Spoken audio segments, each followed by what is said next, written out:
Hey guys, it's Joey. I thank you very much for making your purchase of my Ultimate Teaching Binder, and I just wanted to go over a couple of things real quick about the PDF and the editable file and just show you a couple more things. I won't keep you long.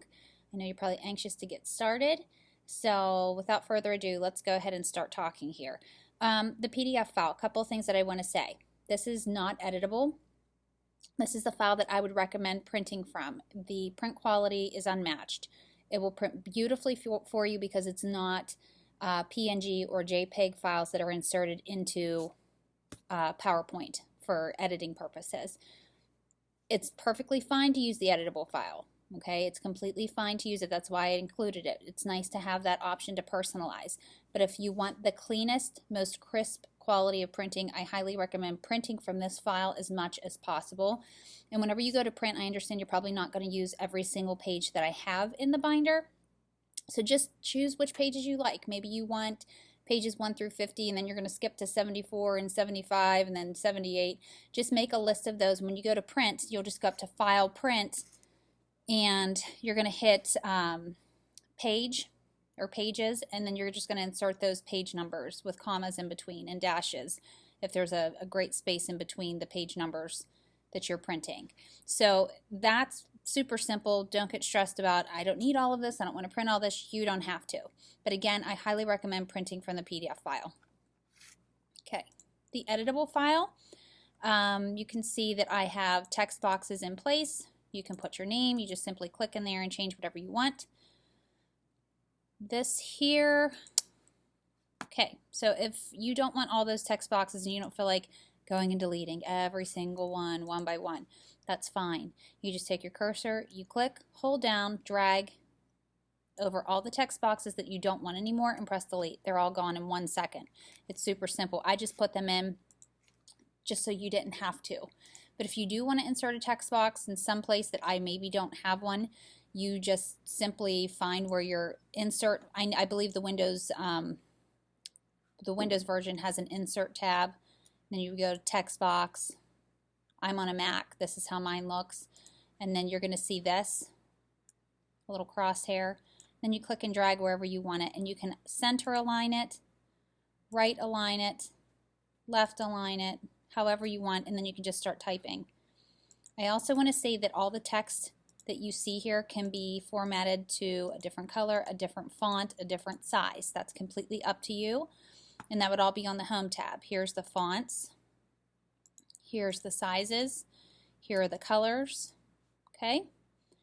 I tried to put in as many text boxes as I could just so that you didn't have to. But again, if you don't want all of these, it's totally fine. You just come, click, drag, hold down, release, and then delete to delete however many you need. I'm going to press the undo button, which again, the undo button is a nice little feature to have because if you make a mistake and you say, oh, I really shouldn't have done that, you press that and then it comes back. So I think that's about it with my editable version. My product Q&A page. I added this year maybe to avoid some of the questions that I know that I've had in the past and that I can maybe help you with, and it's a more immediate response. So how do I edit using text boxes? Well, I just kind of went over that. Can I change the fonts in the editable file? I also went over that, but I told you that I used Century Gothic in my editable file. Where do I find the fonts that I use to create? And these are all linked so that you can go ahead and click on those and actually go to that font and download it into your computer. The print suggestions, you know, here's the thing, it will cost you to print at Staples or a different professional printing company, but I highly recommend it for a couple of reasons. Number one, the print quality you cannot touch. If you compare a home computer printer to, let's say, Staples, and I also have down here the Best Value copy, it's really not comparable. It's a beautiful print quality. And my way of thinking is this is something that I'm going to be looking at the entire year. And I'm a very aesthetic type of person, so I want things to look nice. It just kind of sets me on the right path for my day. So if I'm going to print this out, I want it to be the way that I want it to be, and I want it to come out nicely. Now, do you need to print the forms, like the field trip forms and the forms that you're going to be writing on? at Staples or a professional printing company. No, I would save that simply for your home computer. It's a lot less costly, and it's something that you're going to be printing a lot of. So whatever pages you think that you're going to need to print for all the students or for the school year, I would probably just do that from your home computer. It's going to save you some cost, and it's just easier. But I would definitely print the covers, the binder covers, from a good, reputable printing company. And I had offered a couple of suggestions here for that. How do I use the Excel files?